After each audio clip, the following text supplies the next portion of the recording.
buenas tardes, señoras y señores. Bienvenidos a Biosfera Televisión. Tiempo de compartir con ustedes la actualidad de la jornada de este jueves. Un día en el que tendremos aquí en el plató a Manuel Fajardo Palarea, senador por Lanzarote y La Graciosa, y que al final tendremos hoy tertulia política. Y antes, como cada día, el repaso a algunas de las principales noticias de la jornada. Y la primera pudo ser una auténtica tragedia y quedó en un susto importante y con algunas personas heridas. Atención a las imágenes que van a ver, porque es el momento exacto en el que varias personas caían al vacío desde las gradas del recinto ferial, de eso que llaman recinto ferial. Fíjense en la imagen abajo a la izquierda, esa señora en avanzado estado de gestación. Delante de ella acaba de desaparecer alguien. A ver si podemos verlo de nuevo. Ese es el momento en el que una de las personas se precipita al vacío. Hubo 3 personas heridas, tuvieron que ser trasladadas hasta el Hospital Universitario Dr. José Molina Orosa. Están ya, afortunadamente, en su casa. La murga Las Inadaptadas, que esa era sus aficionadas en el momento de pasar a la final, publicaron en su perfil de Facebook que las 3 mujeres seguidoras del colectivo se encontraban estables esta mañana, al tiempo que han querido dar las gracias por el interés mostrado por los ciudadanos. Ese es el momento como se aprecia una caída al romperse los asientos, al romperse las gradas, causa ciertamente escalofríos. Hasta el momento el Ayuntamiento de Arrecife no ha hecho ninguna nota oficial sobre el particular. Veremos a ver qué es lo que sucede. La última vez que el Carnaval de Arrecife produjo un suceso fue en el año 2017, cuando los componentes de una carroza impactaron contra un poste. Entonces la actual alcaldesa estaba en la oposición y solicitó incluso la dimisión de la entonces alcaldesa Eva de Anta, que el tema fue judicializado y finalmente quedó en nada, pero hubo mucho ruido político. Hasta el momento no hay nada de ello. Veremos a ver en las próximas horas. Sí hubo mucho malestar por parte de las murgas. Muchas de ellas echaron en cara a la concejal de fiestas, Encarna Páez, lo sucedido, y ella dijo que no tenía absolutamente nada que ver sobre la cuestión. Veremos a ver qué sucede conforme avancen las horas, y nuestra misión será la que es siempre, contárselo sin más. Como les vamos a contar en qué resultó esa tercera jornada de murgas en el recinto ferial, eso que llaman, en Arrecife, y las finalistas, que son Vacilonas, Tabletúos, Titirrois, Desahuciados, Simplones e Inadaptadas.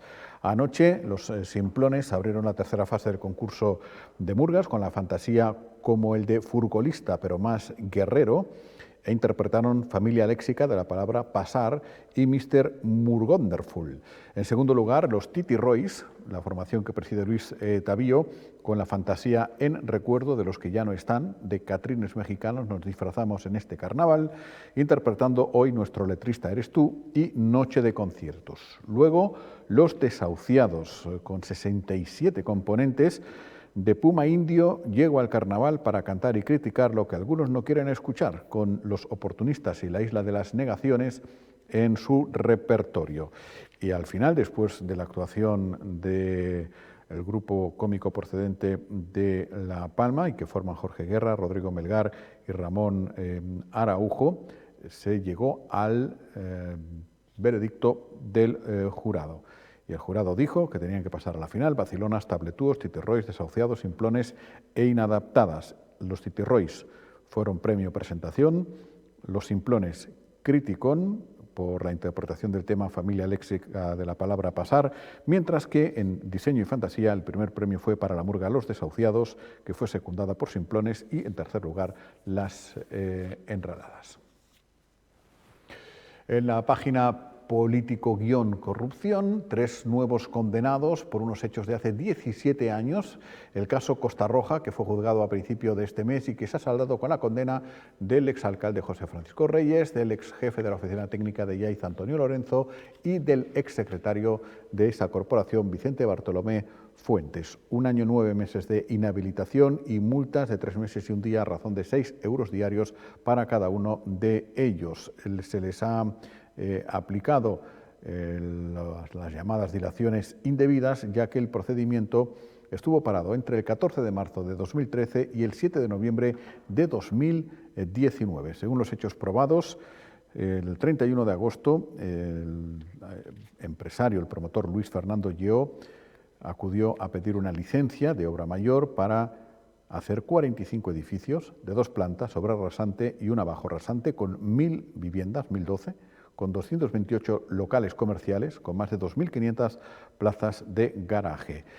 Le dieron licencia, todo ello con carácter ilegal, a sabiendas que no podían dársela, de ahí que les hayan condenado por prevaricación urbanística. Y este caso fue el que dio origen al caso Unión, porque cuando el Cabildo paralizó toda esta cuestión, se fue a ver a Carlos Espino y le dijo: oye, te doy tanto si me desbloqueas esto. Y Espino, en lugar de darle tanto, se fue a la UCO y denunció al empresario y al intermediario que fue. Luego podremos hablar, de hecho, con el propio Carlos Espino, porque está hoy en agenda que venga a la tertulia y seguramente hablaremos de esta cuestión. Y la última, antes de la entrevista, tiene que ver con un evento que se ha presentado hoy.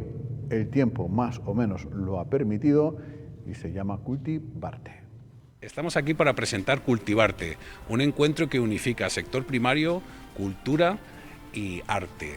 En estos tiempos en lo que parece que solo lo que está en las pantallas existe y que el algoritmo es el que decide, volvemos a nuestras raíces, volvemos a nuestro campo, volvemos a nuestro arte, a la esencia del patrimonio de lo que nos hace únicos. Un encuentro que se celebrará en el marco incomparable del municipio de Aría, el viernes 17 y sábado 18. El viernes tendremos una mesa redonda con unos participantes de un nivel extraordinario y el sábado tendremos talleres de arte en los que los artistas crearán en directo y luego podrán vender sus obras amenizado por una sesión de DJ. Gracias a la financiación, el apoyo y la gestión de participación ciudadana del Cabildo Insular de Lanzarote, tenemos la oportunidad de tener este proyecto con tanta calidad cultural y artística en nuestro municipio. Bueno, pues tiempo ya para la entrevista, para la charla. Hoy nos acompaña una persona con la que, bueno, es un placer siempre conversar. El tiempo se nos hace muy corto porque hay muchos temas que abordar.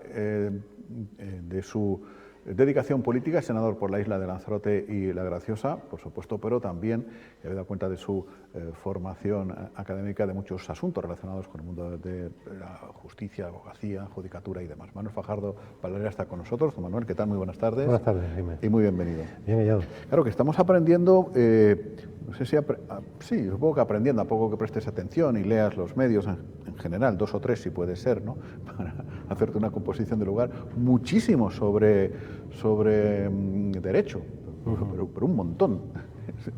Por ejemplo, sobre el tema y la posterior pelea política de la llamada vulgarmente ley del sí es sí, ¿no? ¿Con qué debemos quedarnos? ¿Con que es una ley que podía haber sido desarrollada mejor o porque hay jueces que la aplican mal? No, yo creo que toda generalización conlleva casi siempre un grado de injusticia, ¿no? Yo no estoy de acuerdo con las manifestaciones que se han hecho tildando a toda la judicatura en general de jueces togados fachas, porque así se les llamó. Ni creo que sea verdad que todos los jueces y juezas, magistrados y magistradas de este país necesiten formación de perspectiva de género. Sí es cierto que algunos sí, de hecho, la mejor prueba es que el Consejo General del Poder Judicial imparte juicios sobre perspectiva de género y si no lo necesitara no impartiría los cursos, ¿no? La ley modifica 16 leyes. La ley es una buena ley en cuanto tiene que ver con, desde un punto de vista de reparación, el acompañamiento de la víctima, la reparación, incluso contempla las pérdidas de oportunidades desde el punto de vista del desarrollo de la vida de esa víctima. Y lo que pasa es que se ha enfocado todo en un aspecto mínimo, pero de mucha importancia desde el punto de vista de la alarma social que está ocasionando, que es la modificación del cuadro penológico de los delitos sexuales. Fíjate tú si es buena si se puede tildar de positiva la ley en su conjunto, no con respecto a esto de lo que estamos hablando, que el propio Partido Popular en el veto que interpuso en el Senado habla bien de la ley y no habla bien en un solo aspecto, sino en 15 aspectos, ¿no? Eso se lo digo yo a muchas personas que informan sobre estos asuntos, que la mejor forma de informarse es ir al diario de sesiones. Yo sé que Es complejo y a veces te causa hastío el tener que... Pero sí que es verdad que la letra gruesa indica que parece que hay un acercamiento o puede haber un apoyo entre Partido Socialista y Partido Popular para sacar adelante la reforma, ¿no? No, lo que se revelaba con la aplicación de la ley es una interpretación que no era esperada. Y lo explico muy rápidamente. No era esperada por la sencilla razón que realmente lo que está produciendo problemas no es que se hayan rebajado las penas máximas, sino las penas mínimas. La interpretación que se venía haciendo en base a una serie de artículos y disposiciones transitorias del Código Penal, que no voy a explicar porque es una materia que escapa a los telespectadores, era diferente a la que se viene haciendo ahora. Pero eso no significa que los jueces no tengan la libertad para la interpretación de las leyes, hasta ahí podíamos llegar. Habiéndose revelado que hay un efecto no deseado e inesperado, nosotros del Partido Socialista lo que entendemos es que debemos de provocar y producir una modificación de la ley. Ojo, y que nadie se engañe, que no va a evitar en absoluto que se sigan revisando las sentencias, porque la ley ya ha desplegado todos sus efectos. Y aquí es donde yo tengo que expresar mi malestar con el Partido Popular, porque realmente está intentando buscar rédito electoral como consecuencia de en su día, aprobación de esta ley. Y porque a veces da a entender que modificando la ley se va a evitar la revisión de sentencias. Las revisiones de sentencias van a seguir, pero nosotros estamos trabajando de cara al futuro y lo que queremos es que, en este caso, Podemos pueda llegar a un acuerdo, porque el consentimiento sigue estando en la base de la ley, Jaime. Sin consentimiento existe el delito. Sí, sí. Con consentimiento, obviamente, no había un delito de agresión sexual. La diferencia que había, la gran oposición, y termino, que tenía el Partido Popular con respecto a esta ley, aunque ahora no lo nombran, sino se refieren solamente a las penas, es que el Partido Popular no estaba de acuerdo con el tratamiento que se daba al consentimiento. O sea, el Partido Popular todavía seguía en la tesis de que una mujer no puede estar a determinadas horas en la calle, que cuidado cómo vas vestida, porque claro, o una mentalidad que es estructuralmente machista, que es una mujer que empieza algo lo tiene que acabar. Y entonces, claro, eso es una cuestión incluso hasta de educación cultural. Y bueno, yo tengo otro tipo de reflexiones, pero claro, estaríamos hablando todo el día de este tema. Por eso digo, empezaba yo el planteamiento de la pregunta, que es bueno en la medida de las posibilidades de cada cual, naturalmente, no quedarse solamente con la versión de un medio de comunicación, el que sea, sino, bueno, siempre los hay más fiables que otros, que es natural, pero siempre contrastar. Y desde luego, lo de las redes sociales es inmediatamente ir a prensa seria para ver lo que se está cociendo, ¿no? Pero yo lo decía también en el tema de la justicia desde muchos ámbitos, senador, porque acabamos de contar la noticia del llamado caso Costa Roja. Han sido condenados 17 años después de producirse los hechos, un alcalde, un secretario y un jefe de la oficina técnica, por otorgar una licencia a sabiendas de que la estaban otorgando ilegalmente, por tanto por prevaricación urbanística. Hablamos de más de 1000 casas, de no sé cuántos apartamentos, o sea, un proyecto de 65 millones de euros, que además dio origen luego al caso Unión, ¿no? Y se han aplicado las dilaciones indebidas. Es bastante común lo de las dilaciones indebidas y al final da la sensación de que la pena por prevaricar es poca, ¿no? Pero bueno, ahí está el relato, pero quiero decir que pasa más de lo habitual esto, ¿no?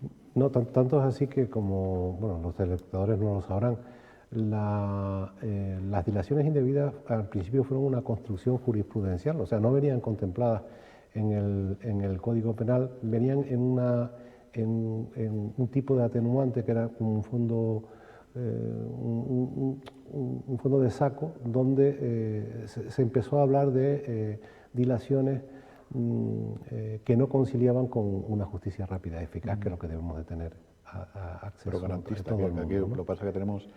Exacto. Muy garantista. No, pero fíjate en este caso en particular, y respetando que la sentencia no es firme, obviamente, lo cierto es que se aplica de forma muy cualificada, es que son 17 años para producir el enjuiciamiento de unos hechos, y eso desde luego no es dable desde el punto de vista de la justicia que preconizamos y de alguna tutela judicial efectiva, tanto para el denunciante como para el denunciado y para la sociedad en general.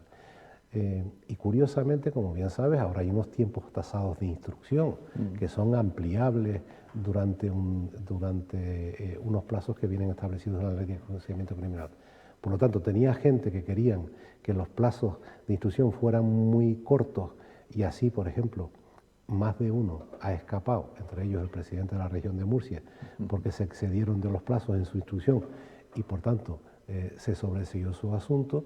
Y después estamos los que pensamos que los plazos de instrucción deben de ser, dependiendo de la complejidad del asunto, deben de ser adecuados para dar una pronta y rápida respuesta, en el sentido que sea, al asunto que está sobre la mesa de los jueces o de los tribunales. Decía Lorenzo Olarte, bueno, decía y me imagino que seguirá diciendo, que para ganar un pleito hacen falta tres cosas: tener la razón, demostrar que tienes la razón y, por último, que te la den, ¿no?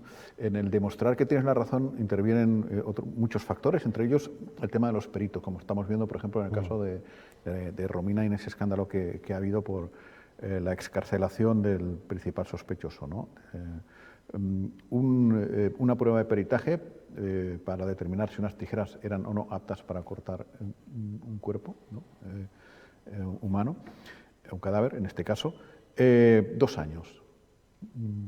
Eso no es normal y eso corresponde a la administración, según estamos viendo, a la administración política en este caso, ¿no? El tema de los peritajes, porque se está mirando hacia el Gobierno de Canarias. Bueno, eso responde. Yo fui viceconsejero de Justicia, sé cómo funciona el tema de los peritajes, porque lo que se hace es una licitación y hay una empresa que es la que se adjudica o la que ha adjudicado desde hace mucho tiempo este tipo de peritaje. Y yo te voy a ser claro, es inadmisible que para un peritaje de ese tipo, tú me hablas de un peritaje que tenga una complejidad extrema, en la que efectivamente haya que acudir a lo mejor hasta incluso a expertos foráneos fuera de Canarias, y bueno, ya es muy difícil admitir el plazo de 2 años. O el tiempo de 2 años, pero es que 2 años es inadmisible. Para una prueba pericial, yo no conozco el asunto, ¿no? Pero si es tal como, y seguro que es como me lo estás contando, no tiene excusa. Incluso la Dirección General de Relaciones con la Administración de Justicia, que depende de la Consejería de Justicia, debería de replantearse o, desde luego, formular... Eso fue que el tipo compró unas tijeras de 100 euros, al parecer, y con la que presuntamente trocearía a su mujer después de quemarla, ¿no? Sí, pero la defensa ha dicho que quiere probar que esas tijeras son aptas, cuando él había reconocido que la había descuartizado, que la quemó y que la tiró, porque él lo había reconocido ya. Entonces, pues, ahí es un poco todo este conflicto. Bueno, yo me voy a limitar, porque claro, no conozco el asunto. Los abogados hacen la labor de la mejor forma por supuesto, que creen, en defensa de los intereses de su cliente o de su patrocinado, y en este caso lo que sí me llama poderosamente la atención, y vuelvo a repetir, es que si para hacer una pericia en la que lo único que se intenta demostrar es si este utensilio sirve para cortar, X cosa. para cortar, en este caso, que son detalles muy truculentos, ¿no? Para cortar algo, 2 años, no. Sí, sí. Eso se puede hacer en 1 semana, si se quiere. Bueno, en cuanto se reciba se puede hacer, porque eso es solamente coger el utensilio, en este caso las tijeras, y hacer una prueba con un tejido, con lo que fuere, ¿no? Bueno, un clásico también de cada vez que hay elecciones es que un poco antes salga algún barullo, algún lío judicial. Ya acaba de salir el último, de la tocada más a su partido, al Partido Socialista, en Fuerteventura, y con rebote en Madrid también, en Cortes Generales. ¿Cree usted que ha obrado bien su partido abriendo expedientes, los señalados dimitiendo, etcétera? Lo digo porque, bueno, cada partido tiene su línea roja. Estamos viendo, por ejemplo, en el caso de Pedro Sanginés, que ahí sigue y que, en fin, es muy flagrante. Su partido no le pide absolutamente nada.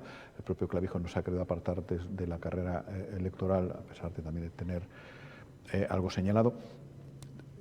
¿Qué es lo correcto? ¿Se puede reprochar a unos que no lo hagan y aplaudir a quienes sí lo hacen? Bueno, cada uno y cada partido se conduce, y cada persona se conduce de la forma que mejor entiende, ¿no? Yo creo que lo han hecho bien, por la sencilla razón de que ese estigma les iba a acompañar durante toda en este caso a Juan Bernardo, en lo que queda de legislatura, y al otro, a su sobrino, el nombre no... Es un poco complicado el nombre. Señor también. Fuentes también. También es verdad. Lo cierto es que, para mí, desde el punto de vista ético y estético, y obviamente guardando la presunción de inocencia que les ampara a ambos, para mí hacía imposible la candidatura. Creo que han hecho bien en dimitir, y creo que el partido también ha hecho bien en tomar las decisiones de forma rápida, ágil y contundente en orden a abrir un expediente, y ya se dirimirá. Y ahora que la justicia actúe de forma con la celeridad y con las garantías, obviamente, a las que tienen derecho, en este caso, los investigados. Y que se haga cuanto antes. Yo no voy a entrar en el hecho de que, porque ya he visto de todo tipo de comentarios, hombre, esto parece que hay una regla no escrita de no sacar nada antes de las elecciones. Mire, cuando un juez toma una serie de decisiones es porque las tiene que tomar, con independencia de quién sea el partido político que pueda ser afectado o la persona. Yo confío en que efectivamente, en este caso una jueza, que es la titular del Juzgado de Instrucción número 4 de Santa Cruz de Tenerife, ha adoptado la decisión de producir detenciones y registros porque lo cree necesario para garantizar que la instrucción se lleve de la mejor forma posible y evitar que se den conductas que puedan de alguna manera alterar el acervo probatorio que está buscando, ¿no? Pero eso es para la gente que pueda estar afiliada al Partido Socialista y de otro partido político, ¿no?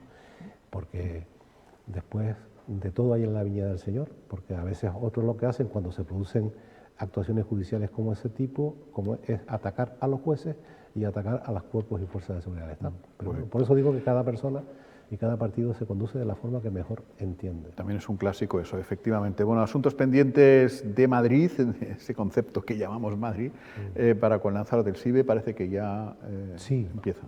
Sí, el CIBE después de mucho tiempo, ¿no? Y además es que me preguntan cada 2 por 3 por eso, no digo, aparte de los medios de comunicación, también a algunos senadores de otros partidos políticos. Yo les voy informando de todos los pasos administrativos que ha tenido que dar el Ayuntamiento de Aría, y no hace mucho, pero nada, hace prácticamente un mes, se acabó con todo el procedimiento administrativo que tenía que ver con la titularidad del terreno donde iba a ubicarse el CIBE. Ya hemos visto las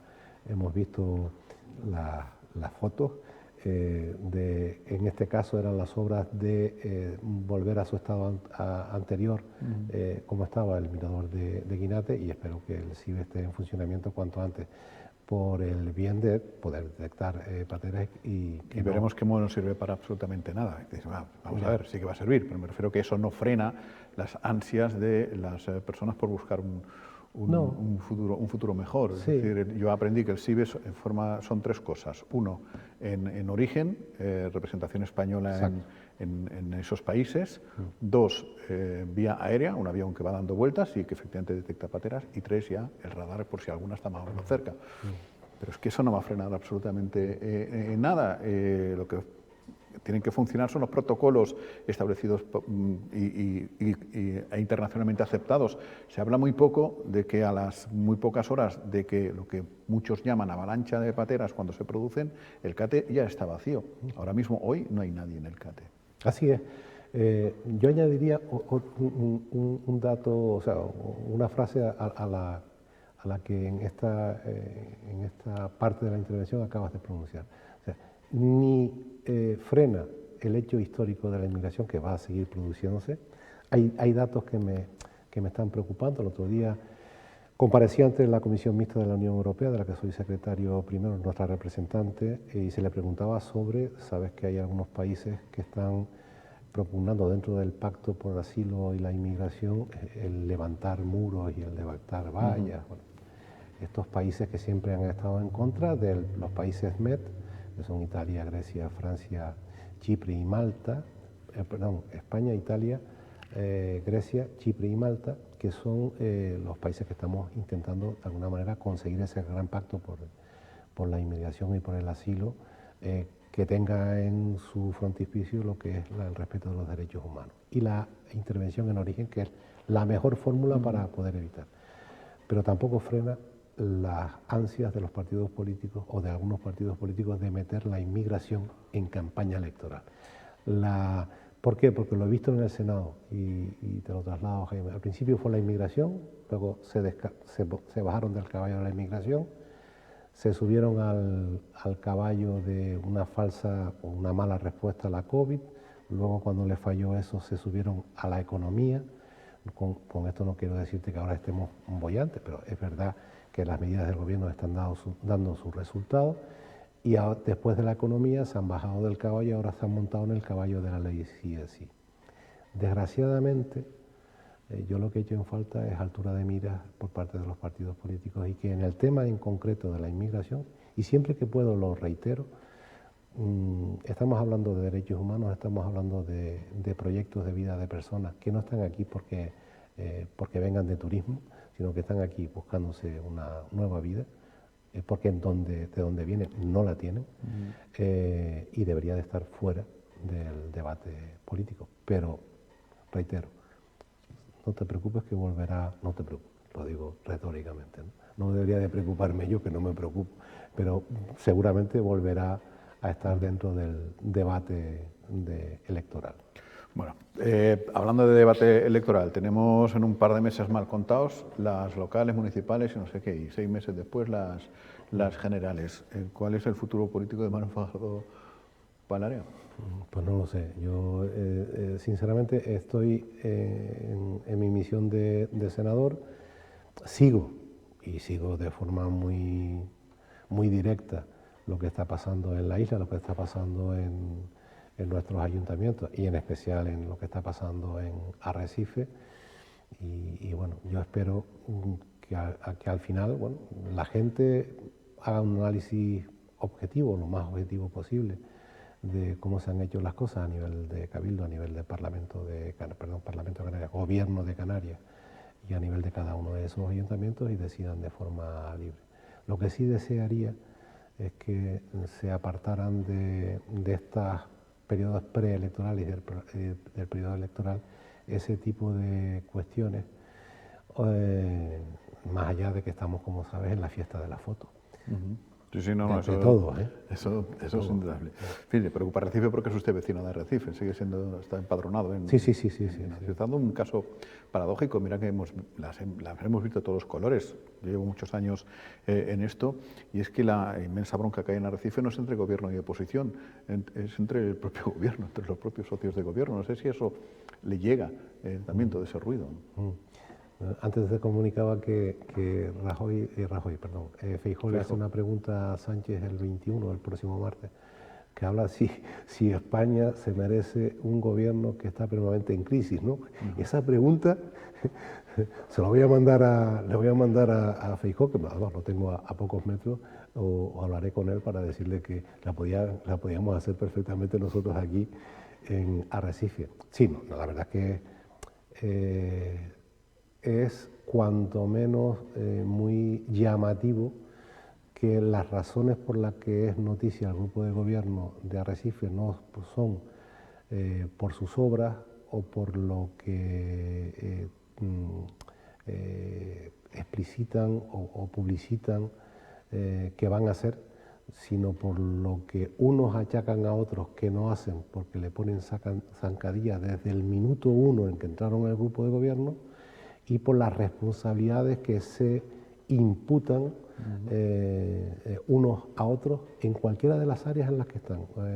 Estamos dentro de Arrecife, la frase más oída en los medios de comunicación, por lo menos que yo escucho, es: eso no es de mi competencia. Sí, no, suele ser así. En fin, bueno, todo tiene su lado bueno, y seguramente en la próxima evaluación que se haga del tema, Arrecife sacará un 10 en transparencia. Porque lo estamos viendo absolutamente todo. Don Manuel, muchas gracias. Ha sido un placer. Como siempre, vamos ya a la tertulia política, que hoy es jueves, si no cambia la agenda, porque desde aquí no alcanza a ver quién viene y quién no viene, pero están anunciados Carlos Espino, Partido Socialista, Ángel Vázquez, Partido Popular, y Amado Vizcaíno, de Coalición Canaria, en un par de segundos.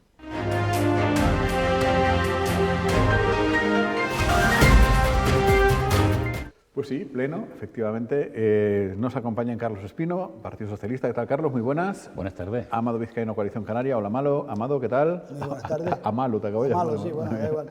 Madre mía. Y Ángel Vázquez, Partido Popular. ¿Qué tal, Ángel? Muy buenas. Hola, buenas tardes. Así que digo, a malo y a peor. Bueno, un poquito malo sí es, a veces. Así que no. Depende. Bueno, en fin. Bueno, lo primero es desear, naturalmente, que las personas que resultaron accidentadas en el concurso de Murgas estén ya bien. La verdad que las imágenes son ciertamente espectaculares. Las vamos a poner, pero yo en mi caso particular, porque no es la primera vez que lo hago, sino de mucho, ¿cuánto tendremos de verdad un sitio al que le pondremos llamar recinto ferial de verdad, que eso no lo es, y una infraestructura acorde al siglo XXI, ¿no? Que tenemos muchos años en precario, pasando frío, con lonas sucias, con no sé qué, con lluvia. Ayer llovió, la gente sentándose en las gradas. En fin, ¿qué les voy a contar que ustedes no hayan sufrido? Este fue el momento preciso, exacto, en el que, si verán ustedes en la parte inferior izquierda de la pantalla, una mujer literal desaparece. O sea, ¡chup!, se la traga a tierra. Ahí. La está buscando este señor de negro. ¿Qué ha pasado aquí? Esta señora, que está en avanzado estado de gestación, queda atrapada porque también la silla se le venía abajo, y justo ahí, en ese circulito que están viendo, ahí, cayó hacia abajo. Estaba en la parte de arriba de la grada, 4 metros aproximadamente, ¿no? 2 personas cayeron y esa otra que quedó un poco atrapada.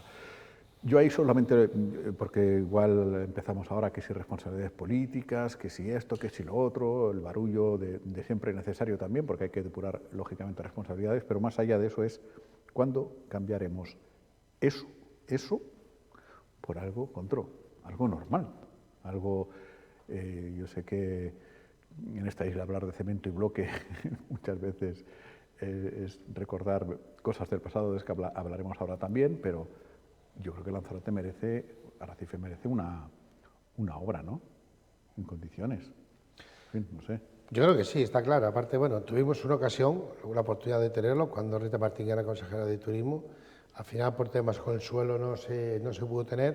Pero la verdad que es una pena que Lanzarote se merece, como todas las islas, que tienen ya un auditorio en condiciones, y debemos pelear por eso.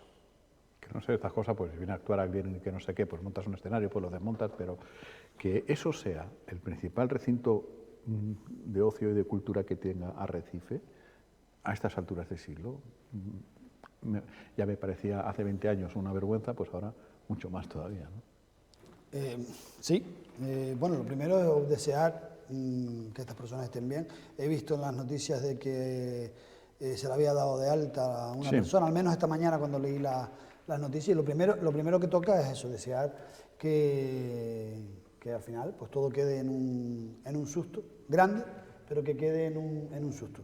Recinto ferial, sí, es verdad que es una vergüenza que a día de hoy todavía, ya no Arrecife, sino que Lanzarote no tenga un palacio de congreso, a pesar de los muchos intentos que se han hecho en diferentes ocasiones. Yo creo que todo pasa muchas veces por el plan general, por el PIOL, y luego la voluntad que se debe poner desde las administraciones competentes para que en Lanzarote podamos contar con un recinto ferial. Yo creo que ahora esta vez ya, aquí el único que tiene mando en plaza ahora mismo es Carlos.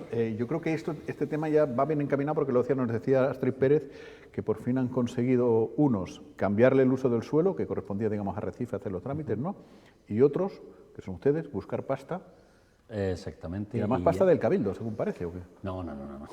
Ya me parecía mucho, ¿no? Vamos a ver, hay pasta del Cabildo y hay pasta del Gobierno de Canarias, y ya se consiguió que el Ayuntamiento hiciera la puesta a disposición del suelo, porque el suelo es de titularidad municipal, y por fin se va a convertir en una realidad. Aquello que hace un montón de años pues fue un cartel nada más, ahora se va a convertir en realidad. Y luego yo quisiera recordar algo, y es que este tipo de situaciones desgraciadamente se pueden producir. Ya veremos, porque esto probablemente llegará a llevar una investigación. Ha habido lesiones, la policía tiene que abrir un expediente, tiene que calcularse. Es posible que a lo mejor aparezca algún tipo de responsabilidad colateral, porque siempre hay que verificar la integridad, aparte de que sean los elementos adecuados, que estén bien montados, en fin, pero bueno, ya veremos lo que sucede. Pero yo recuerdo cuando un coche dando marcha atrás en un momento determinado tiró un poste, una cosa que era totalmente impredecible, y como en ese momento hubo una serie de formaciones políticas, que casualmente las dos están representadas aquí hoy en el lado de enfrente, pidiendo que dimitiera la alcaldesa Eva de Anta porque eso era intolerable, había puesto en riesgo no sé cuántas historias más. Eso fue en el 17. Exacto. Y esas dos formaciones, que una tiene en este momento la concejalía de festejos y la otra la alcaldía, pues yo creo que les tocaría hacer algo de examen de conciencia y pensar que a lo mejor en la otra ocasión trataron de aprovechar y obtener rédito político de algo que no fue más que un desgraciado accidente. Digo por hacer honor a las cosas que decimos y a nuestro a lo que te refieres. Hay rebote. Ahora que estoy presentando concursos de televisión... Le recuerdo a fijar la memoria al señor Espino. Eso fue un cable más puesto por el ayuntamiento que una carroza lo tiró y pues tiró el poste, no fue un coche dando marcha atrás. Con lo cual fue algo que el ayuntamiento hizo mal. No tiene que ver nada con este caso. No lo hizo el ayuntamiento, es lo primero, y lo segundo es que el coche se saltó una valla y dio marcha atrás donde no correspondía. Que el cable además estuviera en un sitio donde no debiera estar, eso nunca se negó. Pero estamos hablando de que el coche que dio marcha atrás y la tiró, se saltó una señalización que no le dejaba entrar. Pues pero entonces, estoy hablando como siempre de cuestiones que son fortuitas. Pero aquí no entonces, yo estoy hablando de eso, estoy hablando del carnaval, ¿no? Sí, de eso es lo que estoy hablando. Fue una carroza, no un coche dando marcha atrás. O una carroza. Una carroza. Un elemento móvil. Una carroza. Dando marcha atrás, no es un coche dando marcha atrás. Sí, pero que giró, porque el cable estaba demasiado bajo. Vehículo. Pero que giró en un sitio. Que son cosas distintas, vamos. Pero que giró en un sitio donde no correspondía. Y eso fue judicializado, creo recordar. Eso fue una denuncia. Hubo una denuncia, sí. Y lo mismo que este terminará judicializado, porque desde que se producen lesiones y ha habido lesiones, por obligación se abre la investigación. Después pero que acabó en nada aquello, ¿no? Acabó en nada. ¿Y ya acabó? ¿Del 17 a hoy acabó? Sí, es raro. Eso digo yo. Creo que intuyo por qué lo dice. Ahora te cuento. Hombre, vamos a ver, ten en cuenta que no estaba el juez Lee. En ese asunto, por eso terminó en un plazo razonable. Pero lo que voy es que ante un accidente, lo mismo que podemos entender que esto es un accidente, yo creo que hay una cosa preciosa que es la prudencia. Oye, si mañana se demostrara que el ayuntamiento no cumplió, pues por ejemplo con alguna revisión antes de, yo creo que ese es el momento de hacer la crítica política. Pero ya digo, en aquel momento estaba la persona todavía en el hospital y ya nos habíamos lanzado a pedir responsabilidades, a que era intolerable, que era una irresponsabilidad y demás. Entonces me parece que en estas cosas hay que ser un poquito más prudente. Sí, pero vamos a ver, pasamos prudente en todo, ¿vale? Sí, otro ejemplo. Trato de hacerlo. No vamos a acusar a un partido que es un partido corrupto cuando resulta que recientemente vemos una corruptelilla o presunta corruptela del PSOE. Entonces, si pedimos prudencia, pedámosla en todo y siempre. La tenemos siempre. Claro, no. Yo hablo en mi persona, ¿eh? Yo procuro ser prudente siempre. Sin embargo, conmigo no son prudentes. La mayoría de las veces, porque soy del Partido Popular. Entonces, yo siempre he exigido lo mismo. Igual que se nos acusa pues ahora que os ha tocado a ustedes, por lo de Fuerteventura, yo no voy a acusar a ustedes de nada. No. Ustedes se lo hacen con nosotros. Entonces, veamos siempre lo mismo. La prudencia debe ser siempre, y en todos los aspectos, no solamente cuando interesa ser prudente. Sí, pero vamos a ver, ya que has sacado todo el tema, no me oirás nunca en un caso como esto decir que se pronuncie los tribunales, que no sé qué hizo el otro. No. Hay dos personas que en este momento están detenidas que salgan corriendo del partido. Sí. Vamos. Bueno, pero mucha gente de los tuyos sí acusan y han acusado. Y mucha gente de los tuyos, porque lo que tú no puedes hacer es decir yo particularmente, pues seamos todos prudentes. Pero ustedes, lo que tú no puedes seamos hacer, todos prudentes. Porque tú sabes perfectamente que tu partido es de los que se lanza al cuello sobre la marcha. O sea, si tú estás tratando de justificar la necesidad de la prudencia en tu comportamiento, admíteme que yo te responda desde el mío. Pero es que yo soy prudente, por eso y yo soy terriblemente prudente. Tú me lo estás pidiendo a mí ahora, yo te digo que todos somos así. No. Tú estás diciendo que tú eres prudente y lo de tu gente, tu partido. Yo te digo también que soy prudente. Nos hemos entendido, ¿verdad? Y perdona, y los casos en los que me permito opinar con contundencia es porque los conozco perfectamente, y entonces por mucho que haya presunción de inocencia, cuando uno conoce una determinada documentación o conoce algo que ha sucedido, pues claro que se puede pronunciar. Venga, ¿cómo vas de prudencia? Yo, muchísima, porque entre los tuyos y los tuyos, como dicen... Y los tuyos también. Como están aquí hablando, no, vamos a ver. Perdona. Vamos a ver, yo por una vaya vez... melón, acabas de abrir. Está bonito tú. Por una vez, que no conste en acta, en parte del discurso de Carlos, voy a estar de acuerdo con él. ¿Por qué? Porque esto nos guste o no nos guste, al igual que pasó en en el 2017, en aquellos carnavales, cuando una carroza dando marcha atrás tropezó con un cable que no debería estar, tiró un poste e incluso hubo una persona herida grave porque le cayó el poste justo en la cabeza de una persona que afortunadamente finalmente no le pasó nada, al igual que a los de ayer, parece ser que no ha pasado nada grave. Esto es un accidente, responsabilidades políticas, no las debería haber porque la parte política interviene en la gestión de los expedientes. Luego está la parte técnica, llámese el técnico de seguridad, redactor del plan, que tiene que revisar e implantar este plan, el técnico de actividades clasificadas si revisó, porque si yo comprendo o entiendo que si el acto ayer se celebró en estas gradas fue porque hay un informe del técnico que sea, del técnico correspondiente, que diga que se cumple la normativa.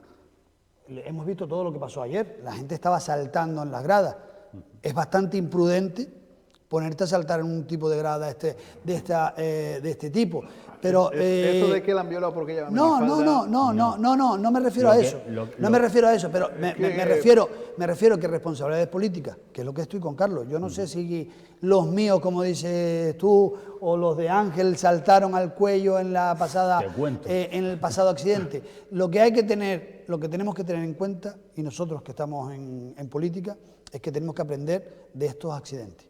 Tenemos que ser más precavidos, de que intentar que estas cosas no sucedan, porque en el 2017 hubo suerte, ayer hubo suerte, pero podríamos estar hablando de algo muy grave. Así que creo que no es un tema para estar echándonos la bola de uno a otro. Por eso, por una vez voy a estar de acuerdo contigo. Y yo me alegro que no sé si se haga política. No sé si me habré equivocado en algo, pues me sorprende tanto que estés de acuerdo conmigo, pero creo que sí que sí.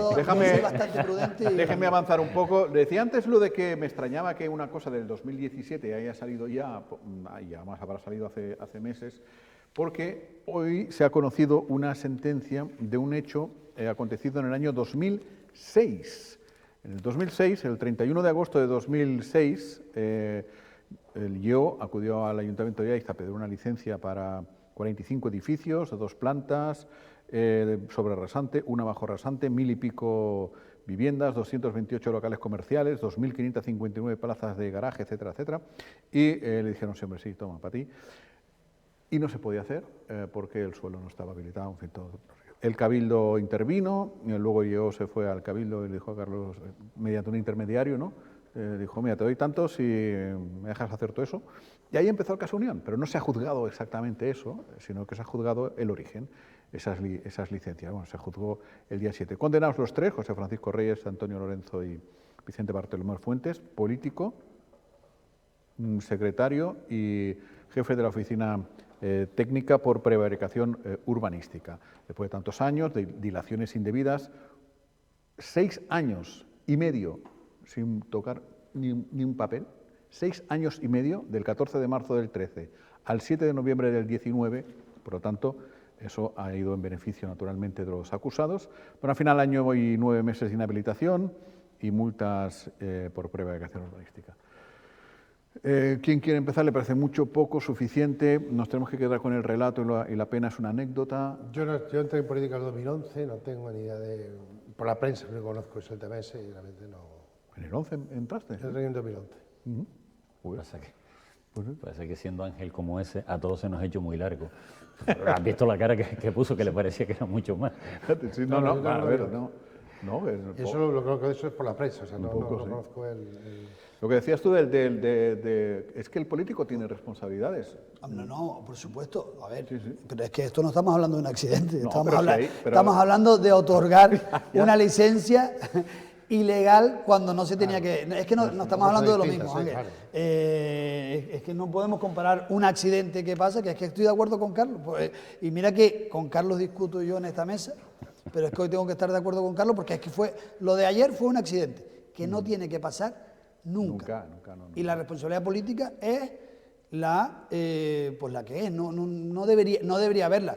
Otra cosa es que ahora se empieza a investigar y se descubra que el político autorizó el evento con un informe desfavorable. Entonces sí estaríamos hablando ya de responsabilidades políticas. En este caso, lo que es triste, yo no me entro a valorar ni la situación ni ni las penas, ¿no? Desconozco incluso la noticia, no la he leído, pero lo que sí es triste es que se tarde tantos años, tanto como si se es culpable, que en este caso les ha beneficiado, como si se fuera inocente, como le pasó incluso a Carlos, que estuvo un montón de años ahí pendiente de una resolución que al final le quitaran pues ese señalamiento que tuvo durante 10 años. Es triste que la justicia funcione tan lenta.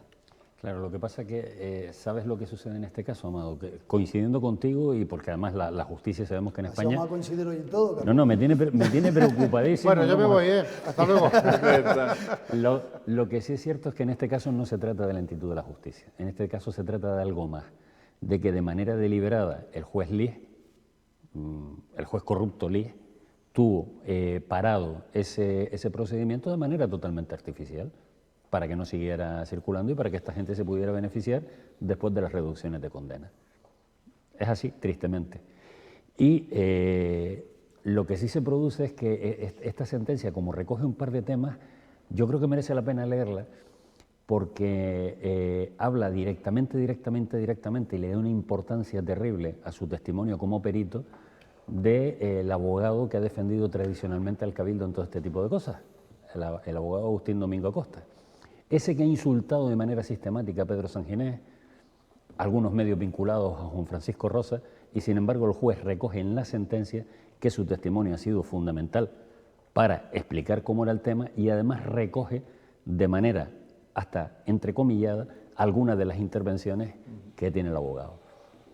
Hombre, la sentencia no lo pone, pero lo podemos entender que lo mismo que le da un valor enorme a la participación de ese abogado como perito, el que sale totalmente desautorizado es el abogado que defiende por el otro lado, que es precisamente Felipe Fernández Camero, el especialista en catástrofes judiciales de este tipo, que constantemente ha estado situado, a pesar del papel que jugaba como secretario del Ayuntamiento de Recife en una época, ha estado situado constantemente del lado de la ilegalidad y en algunas ocasiones algunos le dan una importancia terrible a los dictámenes de don Felipe, a lo que ha dicho don Felipe, a las teorías de don Felipe, pero de manera sistemática el abogado Agustín Acosta ha destrozado, ha pulverizado todas esas tesis peregrinas que mantenía Felipe Fernández Camero en defensa siempre de los infractores y en contra de la ordenación. Después que Felipe Fernández Camero haya sido el casero de Pedro Sanginés durante un montón de años y le haya vendido la vivienda, eso queda para dentro de lo anecdótico, salvo que se termine por demostrar algo diferente. Qué bien hice yo empezar en 2011, ¿eh? Sí, cualquiera diría ahora que desde que llegaste tú a la política de Lanzarote ya no ha pasado nunca más nada. No, pero por lo menos de esto me libré, de conocer esto me libré. De esta actividad. Que por cierto, cuando tuvo conocimiento el Cabildo de esta licencia, porque las licencias tenían que comunicarse al Cabildo en esa época porque los planes no estaban adaptados, el Ayuntamiento de Yaiza las escamoteaba de manera sistemática, hubo que requerírselas de manera judicial. Bueno, cuando se consiguió esta licencia, el Cabildo se quedó paralizado, no sabía qué hacer. En ese momento era presidenta Inés Rojas y fue precisamente una moción del Partido Socialista la que forzó a que el Pleno adoptara la decisión de recurrir la concesión de esas licencias. Y posteriormente interpuse yo las acciones penales de carácter... Mira que me gusta hablar de presente, de futuro, pero Carlos siempre va para atrás. Pero ¿sabes lo que pasa? Pero ahora déjame que te deje terminar, Carlos. Sí, hombre, que perdona. cuando vamos para atrás, resulta que el Partido Socialista, que tanto se nombra como el defensor del medio ambiente y de la legalidad urbanística en Lanzarote, fue el que autorizó la construcción de un hotel en Puerto El Carmen, sentencia de derribo, y que fue el Partido Socialista a nivel TIA, nivel Lanzarote, nivel Canarias y nivel Madrid, los que decidieron que ese hotel no se derribara porque iba a ocasionar un quebranto a las arcas del Ayuntamiento de Tía. O vemos, como presumen muchas veces, de la foto de César Manrique enfrente de las palas, y se olvidan que esa foto fue en un hotel en Puerto El Carmen con licencia del Partido Socialista de Tía, del PSOE, a nivel Madrid incluso, con la concesión de la construcción de ese hotel. Entonces, es que no podemos estar mirando para el pasado. Yo vengo aquí a mirar para el futuro. 1988. Del 88, pero yo afortunadamente tengo memoria. Sí, pero ¿sabes lo que pasa? Mira, lo primero es que a mí me encanta hablar de presente y de futuro. Lo que pasa es que nuestro presente es el fruto de las decisiones que se tomaron en algunos momentos. Exacto. ¿Vale? Ese hotel sigue en pie a día de hoy y los vecinos de Tías tuvieron que pagar 3 millones de euros. Es que te voy a dar la 3 razón. millones de euros Es que te voy a dar la razón. por culpa de la construcción de ese hotel. Pero fíjate, la diferencia que hay entre los dos, aparte de que podamos tener memoria más selectiva o menos, es que cuando tú me interrumpes yo te dejo por la fluidez de la conversación. Sin embargo, cuando yo te voy a hacer una acotación enseguida, no, para que tengo el uso. Pero bueno, eso, agradecido por la puntualización. Mira, con ese hotel siempre se cuenta una falsedad enorme, probablemente por ignorancia, y es que la primera licencia no la da el Partido Socialista. La primera no, la segunda sí. No, perdona. La licencia, no la primera, la licencia original, que es la que sigue funcionando, no la da el Partido Socialista. Sí es cierto, y llevaremos siempre esa carga, que es que cuando se produce la sentencia sobre una licencia que venía del alcalde anterior a Florencio, cuando se produce la sentencia, el ayuntamiento en ese momento se aterra pensando en las consecuencias y toma parte en el procedimiento para tratar de evitar el derribo, cosa que en aquel momento la ley permitía, porque permitía las legalizaciones a posteriori. Y eso fue probablemente un error que terminaremos de pagar. Pero si queremos contar la historia, la tenemos que contar completa. Y es que la licencia no la dio Florencio Suárez.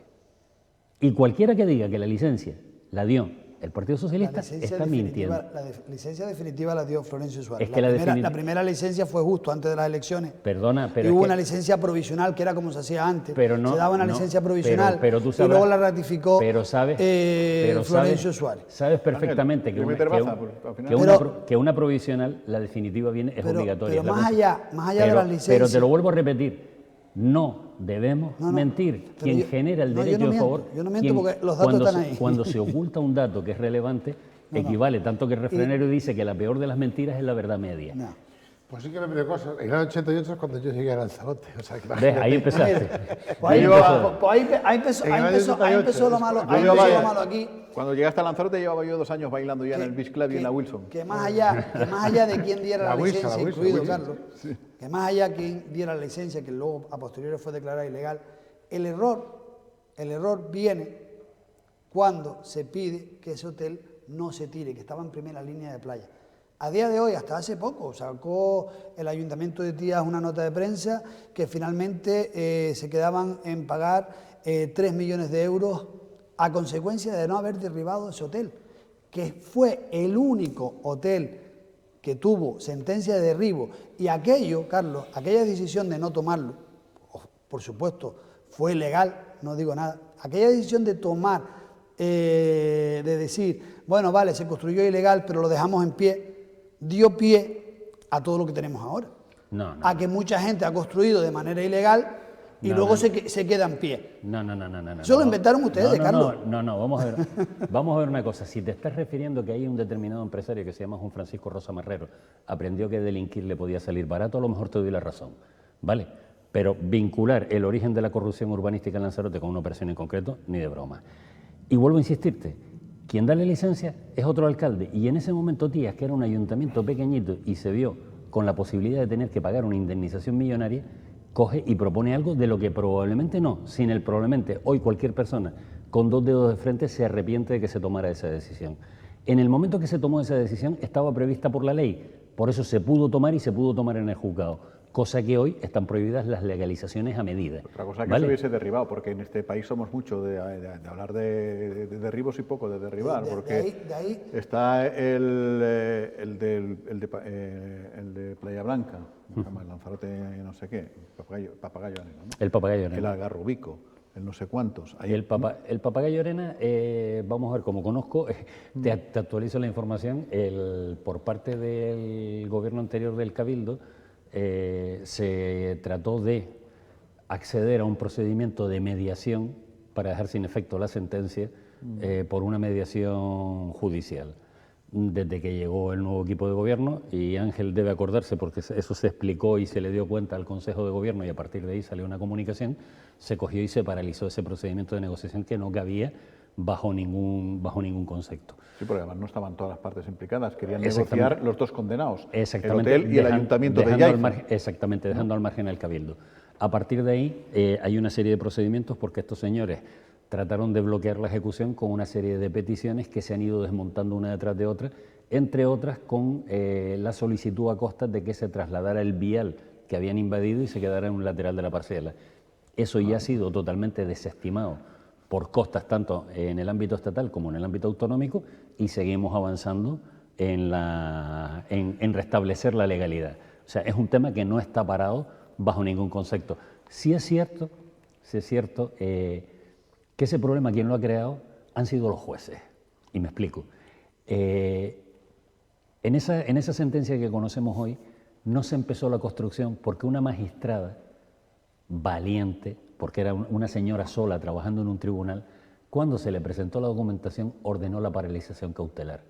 Y cuando la empresa y el ayuntamiento de Yaiza de la época aparecen diciendo, oiga, que esto genera un montón de daños económicos, la riqueza, esta señora escribió una línea en su auto de paralización preciosa donde decía que la riqueza de un pueblo no se mide por el número de viviendas, sino por el respeto a la legalidad. Claro, es que era una época, justo cuando lo de la moratoria y tal, que había una cierta psicosis en las instituciones acerca de si las paralizaciones cautelares iban a suponer que tuvieran que pagar indemnizaciones millonarias, ayuntamientos, cabildo, gobiernos... Si me lo permites, esa psicosis era artificial y provenía de lo que, a diferencia de esta jueza valiente, que hoy está en el Tribunal Superior de Justicia de Canarias o en la Audiencia Provincial, no recuerdo ahora, a diferencia de esa jueza, otros señores togados con mucha más experiencia, protegidos porque además son un órgano colegiado, se permitían el lujo de decir el disparate después de autos de 8 o 12 folios donde decían es verdad que, pero ponían al final, pero como no obstante se podrá demoler y recuperar la legalidad, que siga construyendo. Yeah.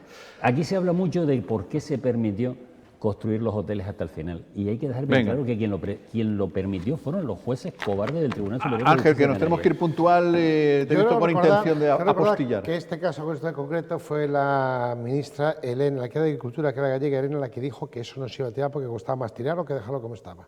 Y ese tuvo que ir a Lanzarote, quiero recordar, ¿no?